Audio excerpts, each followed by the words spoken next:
નમસ્કાર વિદ્યાર્થી મિત્રો, વેબ સંકુલના ઓનલાઈન પ્લેટફોર્મ પર તમારા બધાનું હાર્દિક સ્વાગત છે. આજના સેશનમાં આઈબીપીએસ, એસબીઆઈ અને આરઆરબી. એસબીઆઈ તો નામ બધા સાંભળ્યું જ હશે. આઈબીપીએસ શું છે એ હું તમને સમજાવીશ. કદાચ કોઈક વિદ્યાર્થીને આઈબીપીએસ કદાચ ના ખબર હોય. અને આરઆરબી શું છે ને એ પણ હું તમને સમજાવીશ. અને એસબીઆઈ તો તમને બધાને ખબર જ છે, સ્ટેટ બેંક ઓફ ઇન્ડિયા. તો વિદ્યાર્થી મિત્રો, આ વર્ષે એટલે કે 2025માં બેંકોમાં 30,000થી પણ વધારે જગ્યાઓ પર ભરતી થવા જઈ રહી છે. એસબીઆઈમાં અપ્રોક્સ 12,000થી વધારે વેકેન્સીઓ આવી રહી છે. આઈબીપીએસ ની અંદર પણ 8થી 10,000ની આસપાસ વેકેન્સીઓ આવી રહી છે. અને ગ્રામીણ બેંકોમાં પણ 7થી 8,000ની જેવી વેકેન્સીઓ આવી રહી છે. એટલે અંદાજિત 30,000ની આસપાસ વેકેન્સીઓ તમને જોવા મળશે. આ નેશનલાઇઝ વેકેન્સીઓ છે. ગુજરાતમાં કેટલી વેકેન્સી છે એ આપણે જોઈશું જ્યારે નોટિફિકેશન આવે ત્યારે. અને લાસ્ટ યરના ડેટા તમે જોશો તો ગુજરાતની અંદર પણ એસબીઆઈની અંદર 1100+ વેકેન્સી હતી. આરઆરબીમાં પણ 250+ વેકેન્સી હતી અને આઈબીપીએસમાં પણ 400+ વેકેન્સીઓ તમને ગુજરાતમાં જોવા મળી હતી. પરીક્ષા ગુજરાતી ભાષામાં પણ આપી શકો છો. તૈયારી ગુજરાતી ભાષામાં કરી શકો છો. આપણે તમને તૈયારી ગુજરાતી ભાષામાં કરાવીશું. કોઈ પણ ગ્રેજ્યુએટ આમાં એપ્લાય કરી શકે છે. સંપૂર્ણ માહિતી આજના સેશનમાં આપણે જોઈશું. છેલ્લે સુધી બનેલા રહેજો, મજા આવશે. પ્રોપર ડિટેલમાં માહિતી તમને બતાવીશ અને કમ્પ્લીટ ડિસ્કસ કરીશું. ચાલો તો સેશનને આગળ વધારીએ છીએ. આવી રહી છે બેંકોમાં 30,000થી વધારે જગ્યાઓ પર ભરતી. Okay, next. તો વિદ્યાર્થી મિત્રો, તમારા માટે વેબ સંકુલ લાવી રહ્યું છે 2 પ્રકારના બેચ. એક છે beginner to banker smart recorded batch અને બીજું છે આઈબીપીએસ ક્લર્કનું જે નોટિસ બહાર પડી છે. તમને ખબર હોય તો આઈબીપીએસ ક્લર્કની એક નોટિસ બહાર પડી છે. એક શોર્ટ નોટિસ બહાર પડી છે કે આઈબીપીએસ ક્લર્કના ફોર્મ ભરાવાના છે 1 તારીખથી, એટલે 1 ઓગસ્ટથી. તો એના માટે ધ્યાનમાં રાખીને આપણે આઈબીપીએસ, આરઆરબી અને એસબીઆઈ ત્રણને ધ્યાનમાં રાખીને એક લાઈવ બેચ લોન્ચ કરવા જઈ રહ્યું છે. ઓકે, તો આ લાઈવ બેચની અંદર કોઈ પણ ગ્રેજ્યુએટ વિદ્યાર્થી હોય જે બેંકની એક્ઝામની તૈયારી કરવા માંગતો હોય તો એને આ લાઈવ બેચમાં જોડાવવું જરૂરી છે. બીજી વસ્તુ, ગણિત, અંગ્રેજી, reasoning, current affairs, banking awareness, જેટલા પણ બેંકનો જે સંપૂર્ણ અભ્યાસક્રમ છે એને કમ્પ્લીટ આપણે તૈયાર કરાવશું. બીજી વસ્તુ, 180 કલાકથી વધારે લાઈવ લેક્ચર, સાથે સાથે પ્રી પ્લસ મેન્સની તૈયારી. બહુ જબરજસ્ત છે આ. અમુક જગ્યા પર ખાલી ફક્ત પ્રીની તૈયારી થતી હોય છે, મેન્સની નથી થતી હોતી. આપણે પ્રી પ્લસ મેન્સની તૈયારી કરાવશું. લેક્ચરની પીડીએફ, ચેપ્ટર વાઇઝ ટેસ્ટ, દરેક ચેપ્ટરના 100+ પ્રશ્નોની તમને પ્રેક્ટિસ શીટ પણ મળશે. બધું જ કમ્પ્લીટલી ગુજરાતી ભાષામાં મળશે. મોક ટેસ્ટ અને લાઈવ લેક્ચર જોયા પછી લેક્ચર તમે રેકોર્ડેડ ફોર્મમાં પણ જોઈ શકશો. આ સૌથી મહત્વનું છે, કારણ કે કોઈ કન્સેપ્ટ સમજાય ના સમજાય તો તમે લેક્ચર પૂરો થાય પછી તમે એને પાછું ગમે એટલી વાર કરવું એટલી વાર રિવિઝન કરી શકો છો. તમે એને જોઈ શકો છો. બેચનો ટાઈમ છે 4 થી 6 અને આ બેચ 5 ઓગસ્ટથી સ્ટાર્ટ થવા જઈ રહી છે. એના માટે તમારે વેબ સંકુલ લાઈવ એપ્લિકેશન ડાઉનલોડ કરવાની રહેશે. ધ્યાનથી સાંભળજો, લાઈવ એપ્લિકેશન ડાઉનલોડ કરવાની રહેશે. અને આ બિગનર ટુ બેન્કર જે સ્માર્ટ કોર્સ છે આના માટે તમારે વેબ સંકુલ એપ્લિકેશન ડાઉનલોડ કરવાની રહેશે. 2 પ્રકારના કોર્સ છે આપણી પાસે. આગળ વધીએ. ચલો, તો પહેલા સમજીએ આઈબીપીએસ. અમુક વિદ્યાર્થીઓને થોડું આઈબીપીએસ વિશે થોડું નથી ખબર હોતી, એટલે હું સમજાવી દઉં. આઈબીપીએસ એક institute of banking personal selection. આ એક એવું ઓર્ગેનાઇઝેશન છે જે બેંકોના બિહાફ પર એક્ઝામ લે છે, જેની અંદર central bank, Punjab national bank, bank of India, Andhra bank, bank of Baroda, આ જેટલી બધી બેંકો છે આ બધી જ બેંકોના બિહાફ પર એક ઓર્ગેનાઇઝેશન બનાવેલું છે જેને કહેવાય આઈબીપીએસ. એટલે એક્ઝામ આઈબીપીએસ લેશે, બેંક નહીં લેશે. આઈબીપીએસ એક્ઝામ લેશે, તમને બેંક સુધી પહોંચાડશે. અને સ્ટેટ બેંક ઓફ ઇન્ડિયાની એક્ઝામની વાત કરે તો સ્ટેટ બેંક પોતાની એક્ઝામ પોતે જ કન્ડક્ટ કરે છે. આ એક પોતે એક ઓર્ગેનાઇઝેશન પણ છે અને પોતે એક બેંક પણ છે. બરાબર, સૌથી મોટી ભારતની બેંક છે સ્ટેટ બેંક ઓફ ઇન્ડિયા. અને વાત કરીએ આરઆરબી, એ આઈબીપીએસ નો જ ભાગ છે, મતલબ એ ગ્રામીણ ક્ષેત્રની બેંકો છે. તો એવી રીતે IBPS clerk, SBI clerk, RRB પીઓ એટલે કે ગ્રામીણ બેંક પીઓ અને આરઆરબી ક્લર્ક, એવી રીતે કુલ 4 ભરતીઓ આવી રહી છે. આ 4ની અંદર 30,000થી વધારે ભરતીઓ આવવાની છે. તો તૈયારી જો કરવી હોય તો અત્યારથી તૈયારી શરૂ કરી દેવાય. જે વિદ્યાર્થીને બેંક એક્ઝામ ક્લિયર કરવી છે એને વેટ ના કરાય, તૈયારી શરૂ કરી દેવાય. ચાલો સેશનને આગળ વધારીએ.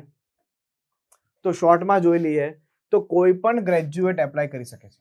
લાયકાતની વાત કરો તો કોઈ પણ ગ્રેજ્યુએટ જેને BA કરેલું હોય, જેને BCom કરેલું હોય, જેને BSc કરેલું હોય, જેને BBA કરેલું હોય, જેને BCA કરેલું હોય, ટૂંકમાં કોઈ પણ સ્નાતક હોય, કોઈ પણ ગ્રેજ્યુએટ હોય, તો તમામ વિદ્યાર્થીઓ એપ્લાય કરી શકે છે. મિનિમમ પર્સન્ટેજની પણ રિક્વાયરમેન્ટ નથી. એવું નથી કે ઓછામાં ઓછા 50% આવેલા હોય કે 60% આવેલા હોય તે જ એપ્લાય કરી શકે. તમારી પાસે માની લો 1 થી વધુ રિઝલ્ટ હોય ને તોય તમે એપ્લાય કરી શકો છો. સમજી ગયા છો? 1 થી વધુ રિઝલ્ટમાં એટલે તમે ખાલી ફક્ત પાસ હોવા જોઈએ તો તમે આમાં એપ્લાય કરી શકો છો. 20 થી 28 વર્ષના વિદ્યાર્થીઓ આમાં એપ્લાય કરી શકે છે. ST SC હશે તો 5 વર્ષ અને OBC હશે તો તમને 3 વર્ષનું એજ રિલેક્સેશન મળશે. પરીક્ષા ગુજરાતી ભાષામાં આપી શકો છો. સાથે સાથે અંગ્રેજી ભાષા પણ અંદર બાય ડિફોલ્ટ રહેશે. એટલે તમારે જ્યારે એક્ઝામ ફોર્મ ભરો ત્યારે તમારે લેંગ્વેજ સિલેક્ટ કરવાની હોય તો ગુજરાતી ભાષા કરવાની, બાય ડિફોલ્ટ ઇંગ્લિશ તો રહેશે જ. માધ્યમની વાત કરીએ તો આ ઓનલાઈન પરીક્ષા છે. એટલે કે આના માટે અલગ અલગ સેન્ટર છે ગુજરાતની અંદર. અમદાવાદ, સુરત, વડોદરા, રાજકોટ, મહેસાણા, ભાવનગર જેવા મોટા મોટા શહેરો છે, ગાંધીનગર જેવા મોટા મોટા શહેરો છે, એમાં ઓનલાઈન સેન્ટર છે. આ સેન્ટર પર જઈને એક્ઝામ આપવાની હોય છે. એક્ઝામ પ્રી પ્લસ મેન્સ હોય છે. ટોટલી MCQ બેઝ એક્ઝામ છે. કોઈ વસ્તુ લખવાની હોતી નથી. રેડી? ચાલો આગળ વધીએ. તો આ છે એક IBPS નું શોર્ટ નોટિસ. જે નોટિસ બહાર પડી છે એની વાત કરીએ તો અત્યારે IBPS ક્લર્ક, કદાચ તમને અહીંયા બ્લર દેખાતું નહીં હશે તો હું અહીંયા તમને સમજાવી દઉં કે IBPS જે ક્લર્ક છે, બરાબર, એને CSA પણ કહેવાશે, કસ્ટમર સર્વિસ એસોસિએટ, આનું બીજું નામ છે. તો આના જે ફોર્મ ભરાવાના છે એ 1/8/2025 થી ફોર્મ ભરાવાના છે અને 21/8/2025 સુધી તમે આના ફોર્મ ભરી શકશો. એટલે તમારી પાસે 21 દિવસનો પ્રોપર સમય છે ફોર્મ ભરવા માટે. બીજી વસ્તુ, મેં ઓનલાઈન એક્ઝામની વાત કરીએ તો જે પ્રી એક્ઝામ છે એ ઓક્ટોબરમાં છે. હવે આ ઓક્ટોબરમાં કઈ તારીખે એક્ઝામ છે હું તમને આના પછીના પેજમાં સમજાવીશ. ત્યાર પછી મેન્સ એક્ઝામ છે એ નવેમ્બરમાં છે. પ્રી એક્ઝામ છે એ ઓક્ટોબરમાં છે, મેન્સ એક્ઝામ છે નવેમ્બરમાં. ઓકે, અને ફાઇનલ જે અલોટમેન્ટ હશે એ માર્ચ 2026 સુધીમાં થઈ જશે. એટલે ફક્ત ને ફક્ત 8 મહિનાની પ્રોપર તૈયારી, તમારા હાથમાં એક સરકારી બેંકની નોકરી પાકી. ફક્ત 8 મહિનાની તૈયારી, સરકારી બેંકની નોકરી પાકી. 8 મહિનાની તૈયારી મતલબ 8 મહિનાનો ખાલી સમય છે. તૈયારી તો 3 થી 4 મહિનાની જ હોય છે ને. પછી તો ફાઇનલ અલોટમેન્ટ આવશે. નેક્સ્ટ, હવે આગળ વાત કરીએ તો આ જે PSB છે એનો મતલબ એ IBPS છે. એટલે પબ્લિક સેક્ટર બેંક છે. આ IBPS જે કન્ડક્ટ કરે છે. અને આ RRB છે, IBPS RRB છે. એટલે કે આ ગ્રામીણ બેંક છે અને આ પબ્લિક સેક્ટર બેંક છે. હવે મેં તમને જે કીધું એ પ્રમાણે IBPS ક્લર્ક, આ છે IBPS ક્લર્ક, આ છે IBPS ક્લર્ક, જેને કસ્ટમર સર્વિસ એસોસિએટ કહેવાય. તો જો તમે જોશો આની જે પ્રી એક્ઝામ છે એ 4, 5, 11 ઓક્ટોબર, એને જે પ્રમાણે નોટિફિકેશનમાં કીધું છે કે ઓક્ટોબરમાં પ્રી એક્ઝામ લેવામાં આવશે તો 4, 5, 11 ઓક્ટોબરે પ્રી એક્ઝામ લઈ લેશે. કદાચ ડેટ થોડી આગળ પાછળ થાય બટ એ ઓક્ટોબરમાં એક્ઝામ લઈ લેશે. ત્યાર પછી મેન્સ એક્ઝામની વાત કરીએ તો મેન્સ એક્ઝામ તમારી 29 નવેમ્બરે લેવામાં આવશે. એને કહી દીધેલું છે 29 નવેમ્બર સુધીમાં મેન્સ એક્ઝામ લઈ લેવામાં આવશે. એટલે અહીંયા મેન્સ એક્ઝામ એટલે કે તમારી પાસે તમે જોવા જાઓ તો એક જુલાઈ પ્રોપર મંથ છે અને ઓગસ્ટ છે અને સપ્ટેમ્બર, આ 2 મહિના પ્રોપર છે પ્રી એક્ઝામ માટે. ત્યાર પછી 1 મહિના પછી કે 1.5 મહિના પછી મેન્સ એક્ઝામ આવશે. એટલે આમ જોવા જાય ને તો 3 થી 3.5 મહિનાનો તમારી પાસે પ્રોપર સમય છે આ એક્ઝામને ક્લિયર કરવા માટે. IBPS ક્લર્ક ઇન બિટવીન આના પછી જે એક્ઝામ આવે છે, કદાચ ઇન બિટવીન SBI ની વેકેન્સી પર માર પડી જાય અને એના પછી જે એક્ઝામ આવે છે એ તો કન્ફર્મ છે. જેમ કે ગ્રામીણ બેંક, એની પણ જે પ્રી એક્ઝામ છે એ તમે જોશો તો 6, 7, 13 અને 14 ડિસેમ્બર 2025. એટલે કે તમે ઓક્ટોબરમાં IBPS આપો, ડિસેમ્બરમાં તમે ગ્રામીણ બેંક આપો. ત્યાર પછી એની મેન્સ એક્ઝામ 1 ફેબ્રુઆરી 2026માં છે. સો કહેવાનો મારો મતલબ છે જુલાઈ, ઓગસ્ટ અને સપ્ટેમ્બર આ 2 મહિના પ્રોપર તૈયારીના મહિનાઓ છે અને ઓક્ટોબર, નવેમ્બર, ડિસેમ્બર, જાન્યુઆરી, ફેબ્રુઆરી આ એક્ઝામના મહિનાઓ છે. પરીક્ષા આપવાની છે તો 2 મહિના બરોબર તૈયારી કરવા માટે લાગી જાઓ. 100% પોતાનું પૂરેપૂરું આપવાની કોશિશ કરો. આની અંદર આરામથી તમારી પાસે 8 મહિનામાં એક સરકારી નોકરી હશે, પણ આના માટે ખૂબ તૈયારી કરવી પડશે, ખૂબ પ્રેક્ટિસ કરવી પડશે. આપણે આગળ જોઈશું દરેક એક્ઝામની પેટર્ન, કે કેવી રીતે એક્ઝામ પેટર્ન છે, કેવી રીતે એક્ઝામો લે છે એ લોકો, આપણે કેવી રીતે તૈયારી કરવાની છે, બધું હું તમને આજે ડિસ્કસ કરીશ. આગળ વધીએ છીએ. હવે આઈબીપીએસ ક્લર્કની વાત કરીએ તો તમે જોશો ગણિત, રીઝનિંગ, અંગ્રેજી, એટલે કે આ 3 વિષયો છે. આ 3 વિષય તો અહીંયા પણ છે. જો રીઝનિંગ, અંગ્રેજી અને ગણિત, એટલે તૈયારીના 3 જ વિષય થયા. પ્રી એક્ઝામમાં જે 3 વિષય છે એ 3 વિષય મેઇન્સ એક્ઝામમાં પણ છે. એક નવો વિષય એડ થાય છે, સામાન્ય અભ્યાસ. એક નવો વિષય એડ થાય છે, સામાન્ય અભ્યાસ. અહીંયા 35 મિનિટ આવશે. હા, બરાબર છે, 65 મિનિટ તો ના આવે. એક વિષય એડ થાય છે, સામાન્ય અભ્યાસ. આ સામાન્ય જે અભ્યાસ છે, બરાબર છે, આની અંદર કરંટ અફેર્સ આવી જશે, સાથે સાથે બેન્કિંગ અવેરનેસ આવી જશે. આ 2 સબ્જેક્ટ આને કહેવાશે સામાન્ય અભ્યાસ. બહુ સરળ છે, આરામથી તમે આ કરી શકો છો. ડન. બટ રીઝનિંગ, અંગ્રેજી અને મેથ્સમાં ફૂલ પ્રેક્ટિસ જોઈશે. હવે આપણે તૈયારી તો બેવની સાથે કરાવશું, એકલું પ્રીની નહીં, આપણે સાથે સાથે મેઇન્સની તૈયારી કરાવશું. બરાબર. ચાલો, તો 35 પ્રશ્નો, 35 માર્ક્સ, 35 પ્રશ્નો, 35 માર્ક્સ, 35 પ્રશ્નો, 30 માર્ક્સ, અને ટાઈમ છે 20 મિનિટ. દરેક સેક્શનનો અલગ અલગ ટાઈમ છે. એવી રીતે 50 પ્રશ્નો 60 માર્ક્સ, 40 પ્રશ્નો 40 માર્ક્સ, 50 પ્રશ્નો 50 માર્ક્સ, 50 પ્રશ્નો 50 માર્ક્સ, એમાં પણ ઇન્ડિવિજ્યુઅલ ટાઈમ તમને આપેલો છે. રેડી? તો આ આઈબીપીએસ ક્લર્કની એક્ઝામ પેટર્ન છે, જેની એક્ઝામ ઓક્ટોબરમાં છે. આ એક્ઝામ ઓક્ટોબરમાં આવી જશે, અને 4 ઓક્ટોબર માનીને ચાલો કે 4 અને 11 ઓક્ટોબર એની એક્ઝામ છે. 4, 5 અને 11 ઓક્ટોબર, અને આ એક્ઝામ નવેમ્બરમાં છે, મીન્સ તમારી પાસે 2 મહિનાનો પ્રોપર સમય છે. આગળ વધીએ તો આઈબીપીએસ આરઆરબી પીઓ ક્લર્કની પ્રી એક્ઝામની પેટર્ન છે. આ ગ્રામીણ બેંક છે. કેવી બેંક છે? ગ્રામીણ. તો ગ્રામીણ બેંકમાં એક વસ્તુ અલગ છે કે એમાં પ્રી એક્ઝામમાં અંગ્રેજી વિષય નથી. જો ગણિત અને રીઝનિંગ 2 જ વિષય છે. 40 પ્રશ્નો 40 પ્રશ્નો 40 માર્ક 40 માર્ક, 20 મિનિટ અને 25 મિનિટનો સમય છે સેક્શન વાઇઝ. એનો મતલબ એમ થાય ગણિત અને રીઝનિંગ 2 જ વિષય અપાયા છે, અંગ્રેજી વિષય આમાં નથી આવતો. બીજી વસ્તુ, મેઇન્સ એક્ઝામની વાત કરીએ તો એમાં સામાન્ય અભ્યાસ, રીઝનિંગ, ગણિત, અંગ્રેજી અથવા હિન્દી, આમાંથી તમારે કોઈ એક સિલેક્ટ કરવાનું રહે. તમને અંગ્રેજી નથી ભાવતું, તમે હિન્દી વિષય સિલેક્ટ કરી શકો છો. અને સાથે આવે કોમ્પ્યુટર. બરાબર. તો આ બધા જ વિષયો તમને કરવામાં આવશે. ગણિત, રીઝનિંગ તો અહીંયા એ જ આવશે, કંઈ નવા નથી આવવાના. સામાન્ય અભ્યાસ હું તમને સમજાવી ગયો, કરંટ અને બેન્કિંગ અવેરનેસ એ બધું સામાન્ય અભ્યાસમાં આવશે.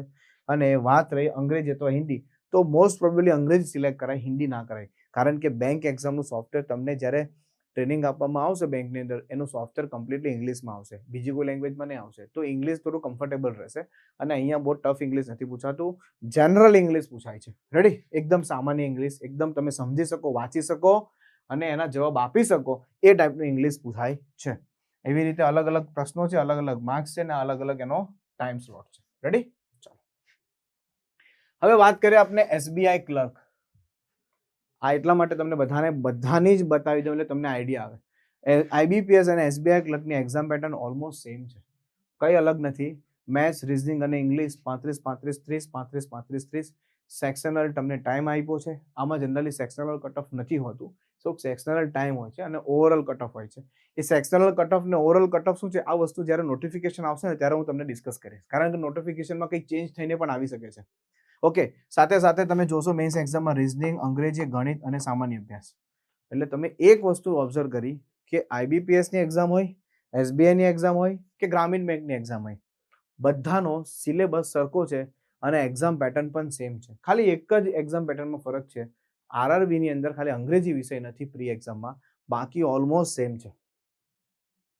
એટલે તૈયારી અલગ અલગ કરવાની જરૂર નથી. કોઈ એસબીઆઈની બેન્ચ લોન્ચ કરે એમાં તમે જોડાવ, કોઈ આઈબીપીએસની બેચ લોન્ચ કરે એમાં તમે જોડાવ, કે કોઈ આરઆરબીની બેચ લોન્ચ કરે એમાં જોડાવ. એક જ બેચમાં જોડવાની જરૂર છે, જેમાં બધી તૈયારી થઈ જશે. કોઈ અલગ અલગ બેચમાં જોડવાની જરૂર નથી. એક જ બેચમાં તમામ બેંક એક્ઝામની તૈયારી થઈ જશે. અલગ અલગ કઈ વસ્તુ છે જ નહીં. સિલેબસ પણ એક સરખો જ છે, બિલકુલ 1% ફરક નથી સિલેબસમાં. સમજાય છે? પ્રશ્નોનું લેવલ થોડું હશે. એસબીઆઈ, આઈબીપીએસમાં લેવલ સારું હોય, આરઆરબીમાં લેવલ થોડું ઈઝી હોય, થોડું ડાઉન હોય લેવલ. એસબીઆઈ અને આઈબીપીએસમાં થોડું સારા લેવલના પ્રશ્નો આવે, ચેપ્ટરો એ જ હોય. આગળ આ છે ગણિતનો સંપૂર્ણ સિલેબસ, તમે જોઈ શકો છો કમ્પ્લીટ. સાદુરૂપ, ગુસાલસા, ટકાવારી, ગુણોત્તર, ઉંમર આધારિત, સરેરાશ, ભાગીદારી, સાદુ વ્યાજ, ચક્રવૃદ્ધિ વ્યાજ, નફો ખોટ, કાર્ય સમય, માહિતીનું અર્થઘટન એટલે કે ડીઆઈ, નળ ટાંકી, સમયાંતર, હોડી પ્રવાહ, મિશ્રણ, ક્રમશઃ સંચય, અને અહીંયા એક એડ કરી દો ક્ષેત્રફળ અને ઘનફળ. ક્ષેત્રફળ અને ઘનફળ આ એક એડ છે, બરાબર છે, જે એક્ઝામમાં પૂછાય છે. આ કમ્પ્લીટલી પ્રી પ્લસ મેન્સ નો કોર્સ છે. આની અંદર એક્ઝામ આમાંથી જ કમ્પ્લીટ આટલા જ ચેપ્ટરો કરવાના છે. જો આનો સિલેબસ એક લિમિટેડ સિલેબસ છે, બહુ વાસ્ટ સિલેબસ નથી, બહુ લાંબુ વાંચવાનું નથી, એક લિમિટેડ સિલેબસ છે. આટલા ચેપ્ટરો કરો એટલે તમારી તૈયારી પ્રી પ્લસ મેન્સની બેઉ થઈ જાય. આગળ આ છે રીઝનિંગ. મેઇન રીઝનિંગમાં પઝલ છે, table puzzle, floor puzzle, line puzzle, box puzzle, circle puzzle, diamond puzzle, uncertain puzzle. Main તમારે રીઝનિંગમાં પઝલ પર ફોકસ કરવાનો છે. અને બાકીના બધા ડીસા, કસોટી, analogy, coding, decoding, classification, number test, alphabet test, ranking, આ બધા સિમ્પલ છે. અને ત્યાર પછી તમે જોશો બ્લડ રિલેશન છે, સિલોક્સ છે, બરાબર છે, ઇનઇક્વાલિટીઝ. ઓકે, ઇનઇક્વાલિટીઝ છે, અહીંયા લખવાનું રહી ગયું છે, એક છે ઇનઇક્વાલિટીઝ, બરાબર છે, તો એ આવી શકે છે. અને આ 3 ટોપિક મેઇન્સના ટોપિક છે. રેડી? નેક્સ્ટ. હવે ઇંગ્લિશની વાત કરીએ તો reading comprehension, cloze test, parajumble, miscellaneous, fill in the blanks, error spotting અને પેરાગ્રાફ કમ્પ્લીશન. હવે જનરલી છે ને બેંક એક્ઝામનું જે ઇંગ્લિશ છે ને એ ગ્રામેટિકલ બેઝ નથી હોતું, જનરલી વોકેબ બેઝ ઇંગ્લિશ હોય છે. વોકેબ બેઝ ઇંગ્લિશ વધારે આવે છે. વોકેબ બેઝ ઇંગ્લિશ પૂછાય. વોકેબ બેઝ ઇંગ્લિશનો મતલબ શું? તમારી પાસે થોડો શબ્દ ભંડોળ હોવું જોઈએ, તમારે ઇંગ્લિશનું રીડિંગ કરતા આવડવું જોઈએ, તમને ઇંગ્લિશ પ્રોપર વ્યવસ્થિત પેસેજ વાંચતા આવડવું જોઈએ, સાથે સાથે પેસેજમાં જે શબ્દો હોય એનું નોલેજ હોવું જોઈએ, એ શબ્દનું મિનિંગ ખબર હોવું જોઈએ. એ વોકેબ બેઝ ઇંગ્લિશ પૂછાતું હોય છે. ગ્રામેટિકલ બેઝ ઇંગ્લિશ બહુ ઓછું હોય છે. નો ડાઉટ ગ્રામર છે, બરાબર, એમાં ગ્રામર તમને કરાવવામાં આવશે, બરાબર. તો ગ્રામરમાં તમને ખબર છે કે નાઉન હોય, પ્રોનાઉન હોય, એડજેક્ટિવ હોય, મતલબ જે પાર્ટ ઓફ સ્પીચ છે, ટેન્સીસ છે, બરાબર. ત્યાર પછી અહીંયા પ્રિપોઝિશન છે, બરાબર. તો આ બધું છે ગ્રામેટિકલ ટોપિક છે. તો ગ્રામેટિકલ ટોપિક કરતા વધારે વોકેબ બેઝ ઇંગ્લિશ છે, સમજાય? તો એ તમને કમ્પ્લીટ કરવામાં આવશે. એટલે ઇંગ્લિશ તમારે કેવી રીતે તૈયારી કરવી તમને ખબર હોવી જોઈએ. સાથે સાથે સ્ટેટિક જીકે, કરંટ અફેર્સ અને બેન્કિંગ અવેરનેસ. સૌથી વધારે પ્રશ્ન પૂછાશે તો આની અંદરથી કરંટ પ્લસ બેન્કિંગ, બરાબર છે. આમાં બેન્કિંગમાં તમને પૂછાય કે બેંક રેટ શું છે, બેંકનો દર શું છે, ત્યાર પછી રેપો રેટ શું છે, ત્યાર પછી રિવર્સ રેપો રેટ શું છે, આરબીઆઈ શું છે, આરબીઆઈ ની પોલિસી શું છે, એટીએમ શું છે, એટીએમ ના ફાયદા શું છે, વ્હાઇટ લેબલ એટીએમ શું છે, બધું જ બેન્કિંગ અવેરનેસમાં આવશે. 8 થી 10 ચેપ્ટર આની અંદર અલગ અલગ છે બેન્કિંગના, એ બધા જ તમને કરાવવામાં આવે. ઓકે, આ ફક્ત મેન્સમાં કામ લાગશે, પ્રીમાં આ સબ્જેક્ટ જ નથી પૂછાતો. સાથે સાથે કરંટ અફેર્સ લાસ્ટ 6 મંથનું કરવાનું રહે. લાસ્ટ 6 મંથનું તમારે કરંટ અફેર્સ કરવાનું રહે. છેલ્લા 6 મહિનાનું કરંટ કરવાનું, વધારે નહીં, છેલ્લા 6 મહિનાનું.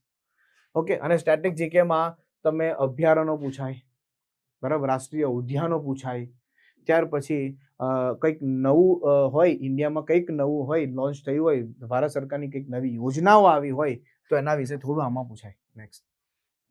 આ તમે જોઈ શકો છો, સાંસ્કૃતિક તહેવારો, સરકારી યોજનાઓ, રમત ગમત, સીમાચિહ્ન, આંતરરાષ્ટ્રીય સંબંધો, વિજ્ઞાન ટેકનોલોજી, અલગ અલગ. આ છે સ્ટેટિક જીકેના પ્રશ્ન. બહુ ડિટેલમાં નથી પૂછાતું, હા, બહુ ટેન્શન નથી લેવાનું, બહુ ડિટેલમાં નથી આવતું. બેન્કિંગ અવેરનેસમાં introduction of banking, classification of banking, types of bank account, બરાબર છે. ત્યાર પછી આ બધું તમે બેન્કિંગના કમ્પ્લીટ અલગ અલગ સબ્જેક્ટ ટોપિકો છે બેન્કિંગ અવેરનેસના. Planning in India, mutual fund, growth and development, insurance, banking terms, types of cards, Basel norms, non performing asset, financial system, fiscal system, foreign trade, national income, આ બધા બેન્કિંગના ટોપિકો છે જે તમને ક્લાસમાં કરવામાં આવશે. સાથે સાથે જે રેકોર્ડેડ બેચ છે એની અંદર ઓલરેડી કરાવેલા છે. તો વિદ્યાર્થી મિત્રો, આઈબીપીએસ, આરઆરબી અને એસબીઆઈ ત્રણેયને ધ્યાનમાં રાખીને એક completely selection live batch launch કરવા જઈ રહ્યા છે. આ લાઈવ બેચની અંદર જોડાશો તો આ ત્રણની તૈયારી એક સાથે થઈ જશે, અલગથી કરવાની જરૂર નથી. આ ત્રણની તૈયારી એક સાથે છે, અલગથી કરવાની બિલકુલ જરૂર નથી.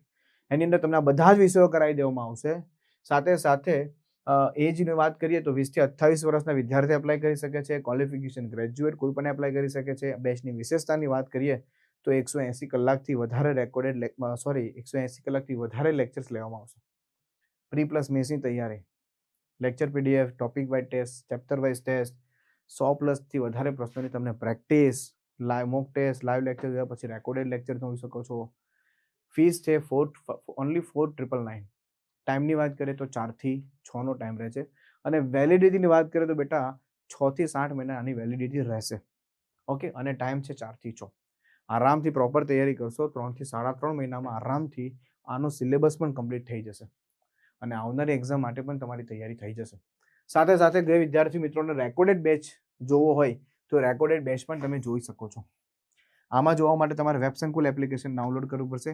આ બેચની વિશેષતાઓ છે, બેંકના લેટેસ્ટ અભ્યાસક્રમ મુજબ તૈયાર થયેલો કોર્સ છે અને પ્રી પ્લસ મેન્સની તૈયારીનો સંપૂર્ણ કોર્સ છે. આગળ વધીએ તો ખાસ ધ્યાન આપજો. નવા આવા જ રીતે ઇન્ફોર્મેટિવ જો વિડીયો હોય, કોઈ નોટિફિકેશન આવતું હોય, કંઈક નવું હોય જે તમારા સુધી પહોંચવાડવું હોય તો એના માટે છે SSC banking railway by Web Sankul નામની એક યુટ્યુબ ચેનલ છે. આ યુટ્યુબ ચેનલ પર તમે આ બધી જ પ્રકારના વિડીયો તમે જોઈ શકો છો. સાથે સાથે પીવાયક્યુ સિરીઝ બેંકના પાછલા વર્ષમાં પૂછાયેલા પ્રશ્નો, જો કે મેમરી બેઝ પેપર હોય છે એટલે મેમરી બેઝના પીવાયક્યુઝ આ તે જે બધું વસ્તુ સોલ્વ કરવાની હોય તો એ આપણે યુટ્યુબ પર ફ્રી કરાવીએ છીએ. અને આ બધા માટે આપણે એક ટેલિગ્રામ ચેનલ છે જ્યાં તમને બધી જ ફ્રી પીડીએફ મળે છે. રેડી? તો આ જે આપણી યુટ્યુબ ચેનલ છે એને તમે જોઈન કરી શકો છો અને ત્યાંથી પણ આવી માહિતીઓ મેળવી શકો છો. Is it clear?